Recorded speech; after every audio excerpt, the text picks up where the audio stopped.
What's going on, guys? Before we get into this game, we gotta talk about something, that's bigger than this football game. Yeah, it's bigger than football overall. And even if you're not a Steelers fan, you never want to see this happen to anyone. Never, not to anyone. Any good young player that does a lot for any team, really. Exactly, like Ryan Shazier tonight. Ryan Shazier was sent to the hospital to be evaluated for, I believe it was a back injury. I believe you were correct. It was a back injury. He was trying to make a tackle on Josh Malone. And his helmet was rammed into Malone's thigh, which buckled Shazier's neck in the process. And, it was just a badly positioned tackle. And he reached for his back right away. Yeah, he immediately reached for his back. I think he clenched his hands or clenched his arms to see if he was paralyzed, and he was carted off the field without movement in his legs. Apparently, he couldn't move his feet or anything like that. Yeah, he couldn't move his legs. He couldn't move his lower half of his body, which is very scary. That's a very scary thing to think about because he could have been paralyzed right there. Yeah, he could be. We don't know. I don't know the update right now. We don't know the update right now. I don't think anybody does really, besides perhaps the hospital that Shazier went to. Right. But, any injury is not good for any NFL player whatsoever. It could be career-threatening. Any injury, really. Yeah. Whether it's a torn ACL, concussion, anything. Yeah, and this one is very severe. This could be a career-threatening injury, which it very well could be. I don't know. I don't know how severe it is. Hopefully it's not severe, but I really hope that Shazier is okay because, it's a scary injury. It's a career-threatening injury, and I'd be lying to you if I said I didn't tear up a little bit as I saw him being carted out. Shazier is tremendous player for the Steelers defense. I believe he's one of the captains for the Steelers defense, and he's so young. He's so young. Yeah, he got a full career left in football, exactly. and that could have been all taken away right there with a messed up tackle. Exactly, and that's what sucks because he's so young, so talented. One of the best, in my opinion, one of the best inside linebackers in the league. One of the most underrated. One of our key players for our defense, who is very young and has a very, very bright future ahead. Absolutely. And to see him go down like that and carted off the field, and possibly his career be over, which I obviously hope not. But absolutely hope not. It's very unfortunate. It's sad, man. It's upsetting. It's something you never want to see from anyone, not even your worst enemy. Exactly. So, you should not wish injury upon anybody whatsoever, even if it's Tom Brady. A lot of people hate Tom Brady, but you should never wish injury upon him. Exactly, And I had a difficult time, getting back into the game because that just killed my mood. At that point, I didn't really care about the game until, I grew into the game, of course. But right. We all know Shazier has problems with injuries, but with that kind of specific injury, that's very, very scary. Yeah, and At that point, the only thing I was thinking about was, is Shazier okay? What's next for him? Is he going to be okay? You can see on the Steelers sidelines, everybody was kneeling, everybody was crying. Vince Williams was crying. Yeah, Vince Williams was crying, and Karen Harrod had to go over there, try to calm him down. Right, he had to basically toughen him up, give him strength, to stay in this game, but it's very unfortunate, and I honestly, I don't care if he is out for the rest of the season. I don't care if he doesn't play, I don't care if he plays the game. I don't care if he can't play the game anymore in his life. I just hope that he can walk. Absolutely. Because this is very sad, very unfortunate to a very young, talented, player with a bright future. Yep, absolutely. And you have to excuse me because I might be getting a little emotional here, but it's just very upsetting, man. It's unfortunate. It really is, man.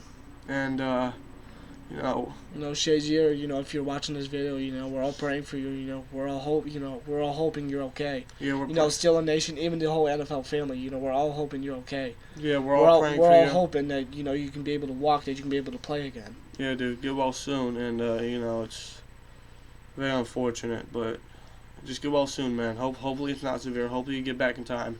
And if you are to get back, if you are to be able to play again, I don't care if you're out for a long time. I don't care if you're out for 3 years. Just take as much time as you need to get healthy, depending on how severe the injury is. Yeah. But, I just hope you're fine, man. It's very upsetting, and Tyler Matakavich came into the game, and he stepped in, and honestly, he's gonna have to step up. So, but he did get injured in this game. He did suffer, I believe it was a shoulder injury. Yeah, and then L.J. Ford had to come in. So right now we are very weak at the inside linebacker position. I mean, Vince Williams is gonna have to be the number one, and I mean L.J. Ford is our fourth string inside linebacker, and I mean he's okay, right, but he's no big dominant player. Right. Like, I think we need to figure something out in that inside linebacker position. Right. Whether we maybe make Arthur Motes in there, or maybe Anthony Chicklow, or maybe T.J. Watt. I don't know. Maybe we put T.J. Watt in there and have Harrison start right outside linebacker. I don't know. But we have to find some sort of solution because a player like Ryan Shazier is irreplaceable. It really is irreplaceable. He's a once in a lifetime type player. Yep. Once in a blue moon type player, man. But hope he gets well, man. I really do. And, he wasn't the only player that got injured in this game because... I mean, in this whole game, it was just full of injuries. Obviously Ryan Shazier, Tyler Matakavich. And for the Bengals, they suffered Vontaze Burfict. They suffered Joe Mixon, Adam Jones. I think Darner. I can't... Darquez Dennard. Yeah, even though I think he did come back in the game, but that's still an injury. Right. This whole game was full of injuries. Yeah, this entire game was brutal. It was very ugly. It was completely... hard-hitting and physical. Yeah, a lot of injuries, a lot of physicality. It's something that we haven't really seen a lot from the Steelers-Ravens rivalry in a long time. Basically, ever since that wildcard game. Yeah, perhaps. This was an important game for both teams. Steelers came out with the win, 23-20. We make a good comeback win with Boswell getting a 38-yard field goal to win us the game. Yep. So, I mean, it was a good comeback win, but very ugly game, It's just very brutal. A lot of injuries. Very brutal. A lot of injuries, a lot of physicality, but other than that, it was a real good game from, overall. It really was. But and speaking of injuries, perfect. Vontaze Burfict. It was in the fourth quarter, and Juju Smith-Schuster made a hell of a block, a hell of a hit. Because Big Ben threw the ball to Le'Veon Bell because he was wide open. Juju Smith-Schuster was looking to get a block, and he hit Vontaze Burfict so hard where he knocked him down on the turf, and Vontaze Burfict was literally laying down, and the medical staff for the Bengals literally had to come and get him. And he had to be carted off with a stretcher. Yeah, he was carted off the field. And now, I hope that Burfict is okay. I hope and pray that he's okay.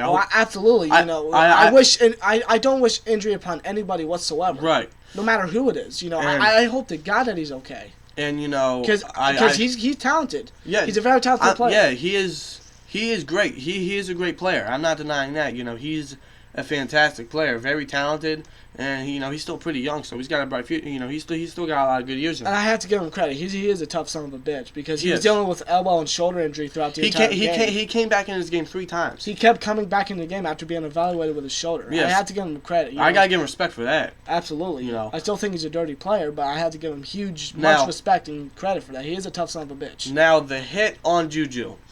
The hit on Burfict. I'm sorry, by Juju. I love the hit. I love the physicality that Juju brought because I love physical football. That's how it was back then, obviously. I love the physicality that Juju brought into this game and that he brings to every game. He reminds me of Hines Ward. Yeah, basically Hines Ward Jr. Exactly. And plus, Hines Ward's been training with him, so he gives him a few pointers. Exactly. Hines Ward was always hard hitting and always made some pretty impactful blocks. Exactly, especially on Monday Night Football So Juju made a pretty big hard-hitting block on Vontaze Burfict. I love the hit. However, I do not like Juju standing over top of him. That was unnecessary. Yeah, right after he hit him, he literally just stood right on top of him, which caused multiple flags to be thrown. Right, that was unneeded.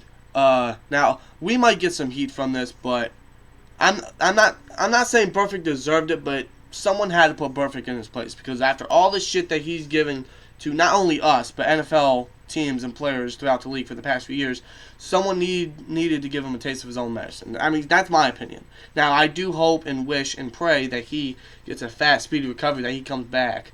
Because he is a great player, but someone needed to give him a taste of his own medicine. Right. But you got to think, Juju Smith-Schuster was just getting a block. It's just that standing, over him after getting a block was kind of unnecessary. Because honestly, if he didn't stand over him, that entire play or that entire penalty probably would have been overlooked. Exactly. That's why the flag was thrown, because he stood over top of him. That's unsportsmanlike conduct, Obviously. But this whole game was freaking hard hitting. It was physical. It was brutal. Yeah, it was. Like, It was a very ugly game, man. It's probably one of the most physical games that we've seen in a very long time. But now let's actually get into this game. I mean, the first half, geez, I mean, we almost got shut out. I mean, we scored a field goal late in this, or basically at the end of the first half. We nearly got shut out the first half. We didn't get anything going. The offense couldn't get anything whatsoever. The defense couldn't stop anything, especially Cody Sensabaugh. Like, he absolutely freaking can't cover anybody. Of course, he's obviously AJ Green, one of the best wide receivers in the league. Right. He's hard to block. Cover. He's hard to cover. But, like, god damn. He can't block shit. He was so bad that they brought in rookie cornerback Cameron Sutton, who I wanted to see for a few number. And he came off IR just like last week or so. Right, and Sutton did. I mean, he did better than Sensabaugh. Yeah, he actually limited AJ Green. Yeah, I mean, he allowed, I think, one big catch to Brandon LaFell on the sideline, but that's all I saw from him. And that's basically about it. Other than that, he did pretty good. So. I mean, but Cody Sensabaugh, I'm pretty sure he'll be released after this season. He needs to get out. Yeah, he's freaking terrible. He's a terrible. Now, maybe not after this season, because we might use him for depth next season. True, but because free agency is also there. Plus the draft, we could draft younger depth, get younger depth. Right, but in the first half and somewhat, throughout this entire game, Steelers, play down to their competition. Like they usually freaking do for some odd reason. I don't understand why it happens. I don't know why they do that. They always underestimate. They always, play down to their competition. I don't get it. It pisses me off. Steelers couldn't get anything going.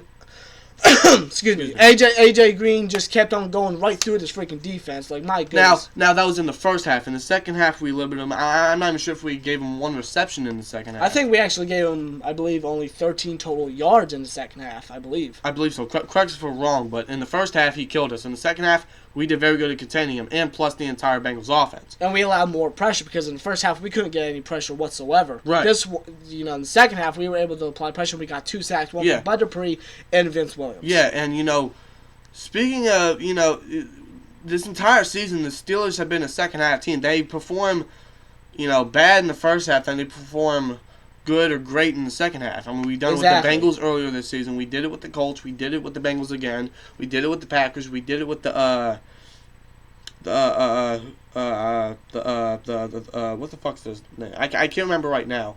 It's on the tip of my head, or tip of my tongue, but I can't remember right now. I mean, we kind of did it with the Titans. Right, but this team this season has always been a second half team. Exactly. And we were down 2 touchdowns in the going into the second half, and I had faith because we always perform well in the second half. So, and that's exactly what we did. We performed better in the second half, but we just gotta perform better, because honestly, these next 2 games against Baltimore and New England, they're going to be tough. They're going to be very important. Oh, absolutely. It's going to be difficult, because Baltimore right now is looking hot. Like, the offense is actually playing pretty decent, and the defense is looking scary as fuck. Yeah, and New England, I mean, it's New England. Yeah, exactly. So, even without stars like Julian Edelman and or Rob Gronkowski. Or Dante Hightower on their team, and, they're still looking very good. Yeah, they're hard to freaking stop. So the performance that the Steelers did today will not cut it. It will not win them the game. So they got to perform better. Plus, they have to stop the mistakes, because there are a lot of mistakes. Like Martavis Bryant had a 96-yard touchdown, or a return touchdown, and then that was taken back. Yeah, it was a kickoff touchdown. That would have been our first kickoff return for a touchdown since perhaps, I believe, Antonio Brown's rookie season against the Titans. Right. I believe so, but that got taken back because J.J. Wilcox was holding a freaking Bengals player. And speaking of holdings, there are a lot of holdings in this game. The offensive line a few times, and especially special teams. Like J.J. Wilcox, Wilcox is not a special teams guy. He actually kind of reminds me of a Shamarco Thomas on special teams. Yeah, causing too many mistakes and a lot of penalties. Yeah, and plus, those penalties really hurt us, field position-wise. Exactly. Like, Wilcox should not be on special teams. Right. He should not be. And plus, another thing I want to address is we missed a lot of tackles. Oh, yes. Especially I remember this one play we were pressuring Andy Dalton. We should have sacked him 3 times on that play. I believe one from Dupree, one from Watt, and one from Tuitt. And we didn't get it. I'm sure it was incomplete, but make the fucking tackle.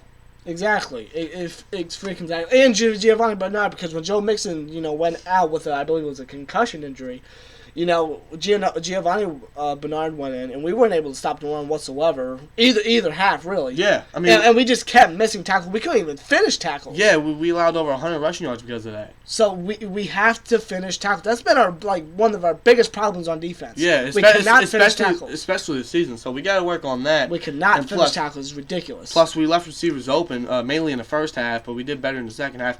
We did better. In the entire second half, like I stated, because the offense was progressing more, the defense was able to stop the Bengals' offense. Yeah. So especially in the second half, we got 2 really good touchdowns from Bell, who had a 35-yard touchdown reception.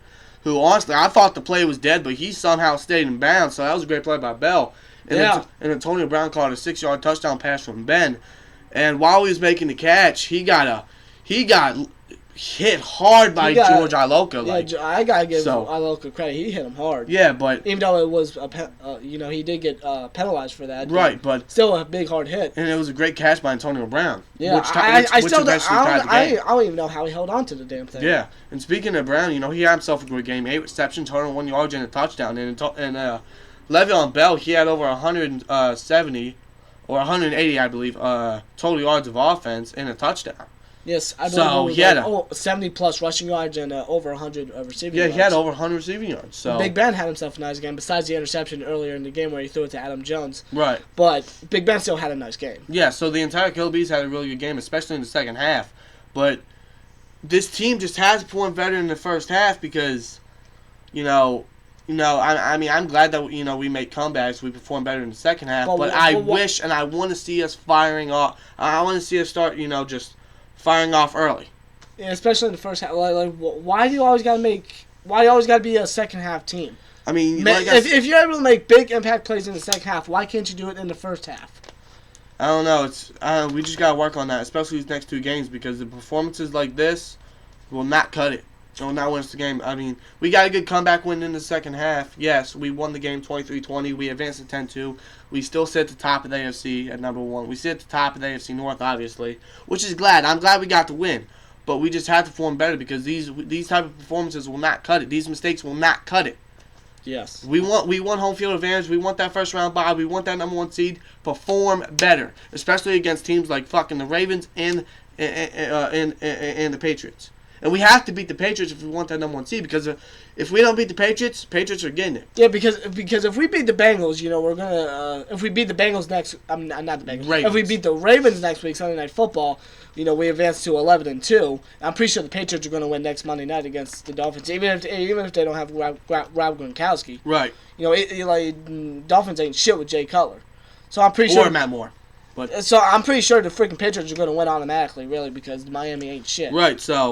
So we could be looking at 11-2 teams going into Week 15, but either way... And that game could determine who is the number 1 seed, exactly. Really. But, either way, we just got to limit the mistakes and perform better. That's all I got to say. Absolutely. Other than that, great second half comeback, a great win, 23-20. Like I said, we still sit at the top of the AFC, sit at the top of the AFC North. We sweep the Bengals, I'm sorry. Hopefully we sweep the Ravens next week, but we sweep the Bengals. And Bengals, good challenge, but it was a great game. I have to give them a whole lot of credit. Hard-hitting, physical, brutal, like it always is. Very ugly game, but you guys kind of choked, so... I mean, you had to lead, but... Yeah, but I mean, I don't know. Especially at home, blowing a 14-point game. I mean, it's a little sad, but... I don't know. But good win, though. Glad we got the win, and let's just prepare for the Ravens, man. And Ryan Shazier, this win's for you, man. This win's for you, and get well soon, man, because... we're going to need you. Yeah, we need him, but I'm more concerned about his health. Absolutely. So, of course. Hopefully he gets better. Hopefully he can walk in, depending on how severe the injury is. But I just hope it's not too severe. I hope he's not paralyzed, and I just hope he can walk again, depending on how the injury is. But yep.